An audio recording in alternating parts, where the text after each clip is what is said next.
Bonjour à tous, c'est Philippe Guillouard de Trek Eco Survie Aventure. La vidéo d'aujourd'hui a pour but de vous montrer comment je prépare mes abris. Je vais vous présenter surtout comment je fais un abri assez rapidement avec deux bâches que j'emmène pratiquement tout le temps avec moi parce que c'est très pratique et vous verrez au niveau de l'efficacité, c'est très efficace.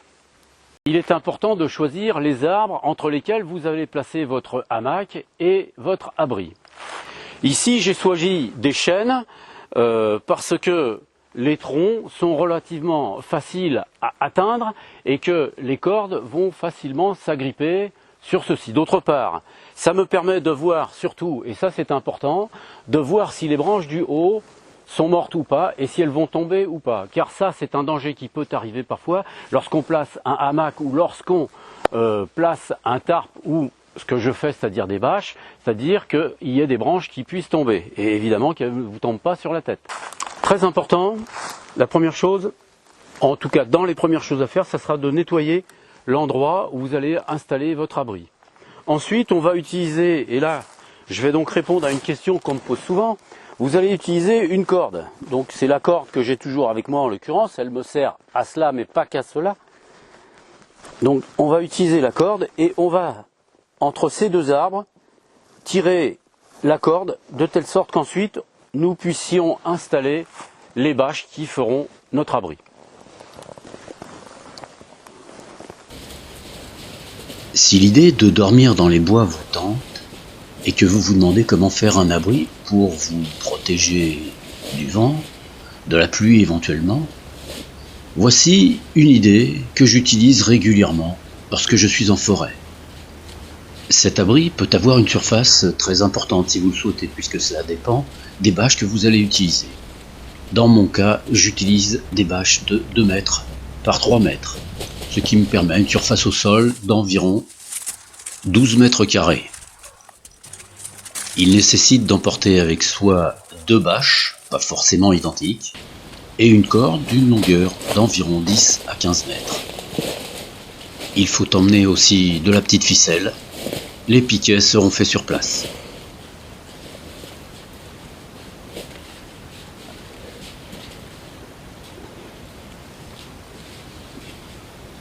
Il faut choisir 2 arbres d'environ 20 cm de diamètre et surtout bien tendre la corde. Faire 2 tours autour des arbres pour que celle-ci ne glisse pas.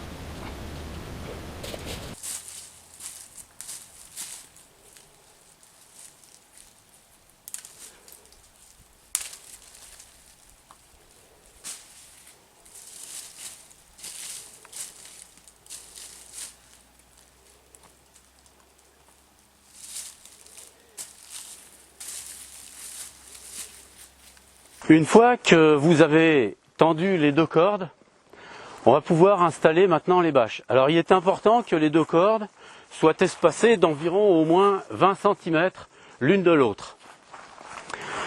Ce que je fais, c'est que je vais faire partir une première bâche d'un côté et l'autre bâche par-dessus de l'autre côté. Vous allez voir ça peut-être un petit peu plus en détail. Veillez à ce que l'espace entre les 2 cordes que vous avez tirées ne dépasse pas 20 cm. Ceci conduit à choisir des arbres d'un diamètre de 20 cm environ.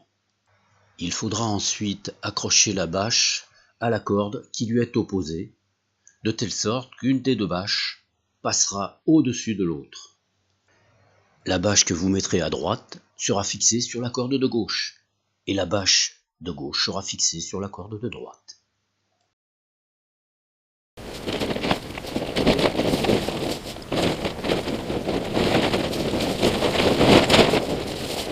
Quelles que soient les dimensions des bâches que vous allez utiliser, il vous faudra les attacher sur toute la longueur du câble.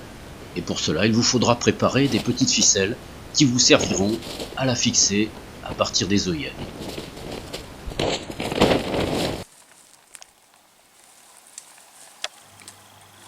Fixez-la d'abord sur le bord d'un arbre, de telle sorte qu'ensuite, vous puissiez la tendre en tirant sur l'autre bout de la bâche.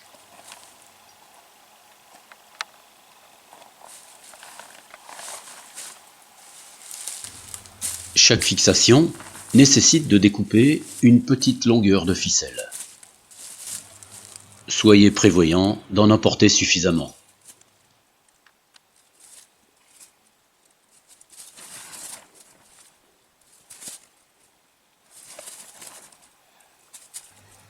Sur chaque œillet de la bâche, il faudra y apporter une fixation, et il faudra veiller à ne pas trop serrer pour que la bâche puisse coulisser le long de la corde.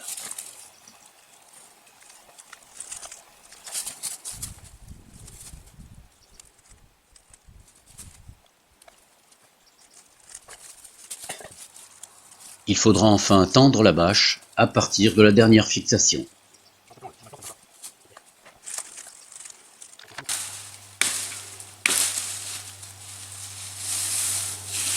À partir de branches mortes, fabriquez-vous des piquets. 6 suffiront pour cet abri. N'oubliez pas d'emporter avec vous les outils qui vous serviront à les préparer, que ce soit une hachette, une machette ou des couteaux.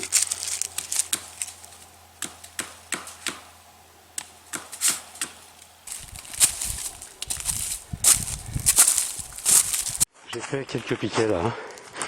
Donc il suffit de prendre des branches de bois mort, trentaine de centimètres à peu près, et dépointer une partie des deux bouts.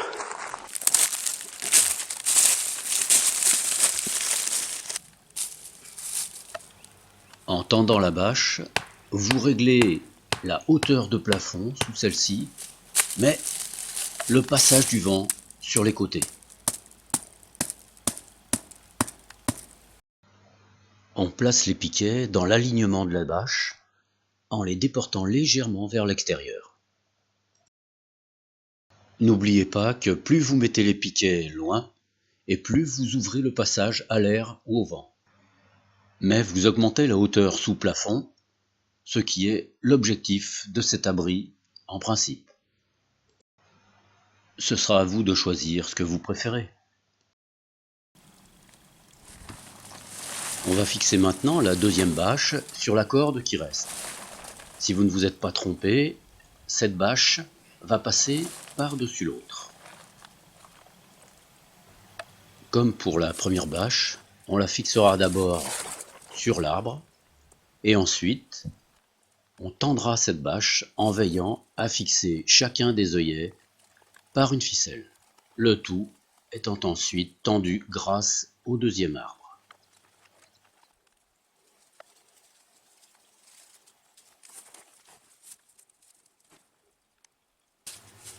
Comme pour la première bâche, on fixe la hauteur sous plafond et le passage du vent sur les côtés en réglant la distance de plantation des piquets qui sont faites aux deux bouts de la bâche. On récupère le jour qui se crée naturellement en tendant les deux bâches, en tirant des ficelles à partir des cordes du haut. L'une passera sous une bâche et l'autre par-dessus l'autre. Vous le verrez sur place. Quand on fixe les bâches au sol, il se forme naturellement un jour au centre des deux cordes. Pour rattraper cet espace, il suffit simplement de fixer une cordelette sur la corde du centre et de la tirer vers l'extérieur. On procédera de la même façon pour l'autre corde, mais en sens inverse.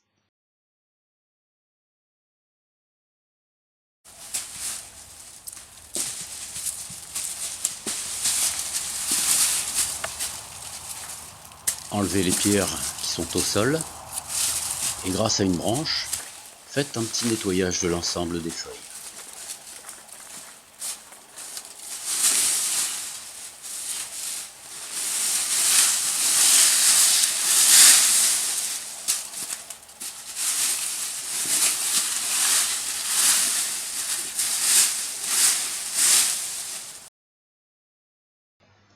Votre abri est maintenant prêt à servir.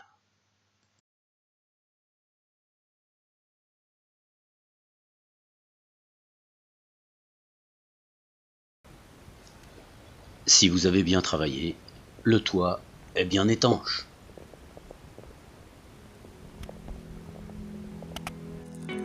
Un petit tour du propriétaire pour finir.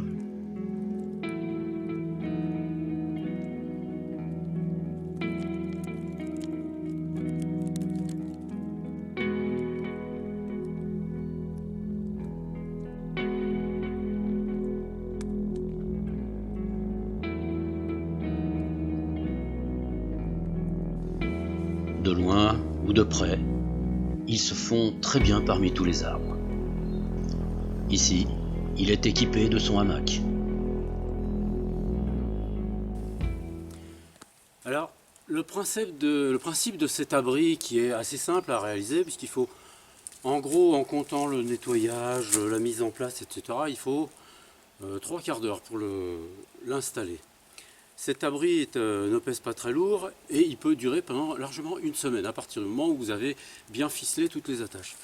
Alors, il est sur 2 pans différents pour une raison qui est simple. Je sais qu'il y en a beaucoup qui vont se demander pourquoi j'ai pas simplement tiré un fil et que j'ai pas mis mes 2 bâches sur le même câble. En fait, je les ai croisées, et c'est pour ça qu'il y a au milieu de chacune des 2 bâches un petit câble qui part et qui sert à bien tendre les cordes. Parce que si je veux faire du feu sous mon abri, grâce à ça, je peux le faire. Je mets une entretoise en haut, de telle sorte que la fumée puisse passer entre les bâches sans qu'elle reste prisonnière à l'intérieur. Si vous avez déjà fait du feu sous une bâche, vous savez que la fumée reste à l'intérieur. À partir du moment où je mets une entretoise ici, vous voyez, eh bien, la fumée va passer au-dessus. Donc lorsque le matin, je vais vouloir utiliser mon réchaud, mon poêle, peu importe, même si je veux faire un petit feu, eh bien, ça partira par là-haut sans que vous ayez de difficulté à rester dans votre abri. Ça, c'est la partie, on va dire, la plus intéressante de cet abri, parce que ce genre d'abri, naturellement, si on le fait d'un seul tenant, on ne pourra pratiquement pas faire de feu à l'intérieur, en sachant que la chaleur s'accumule forcément dans des endroits et elle pourrait éventuellement faire fondre les bâches, les tarpes que vous utilisez. Tandis que là, avec le jour que vous allez pratiquer, il n'y aura pas de problème. Voilà. Alors, sous cet abri, vous pouvez dormir par terre si vous le souhaitez, vous pouvez manger ici. Moi, en général, c'est pour mettre mon hamac. Donc là, je vais tendre mon hamac entre ces 2 arbres, de telle sorte que je sois à l'abri de la pluie. Donc là, sous l'abri, l'eau ne passe pas, grâce au fait que, comme je vous l'ai dit, j'ai tendu chacune des 2 cordes suffisamment pour que la pluie ne puisse pas tomber au cas où il pleuvrait. Bon, là, c'est pas le cas. Je vais installer maintenant mon hamac. Écoutez, j'espère en tout cas que cette vidéo vous aura intéressé, qu'elle vous aura permis peut-être de voir une manière de faire des abris. Il y en a d'autres. Je vous en présenterai d'autres encore. Il y en a d'autres qui sont faits pour durer plus longtemps et qui sont réglables. Celui-ci n'est pratiquement pas réglable. Et je vous en présenterai aussi des plus petits, dès qu'on peut faire assez rapidement quand on n'a pas tellement le temps de faire un abri comme là. Allez, je vous dis à toutes et à tous au revoir et puis à bientôt dans une prochaine vidéo.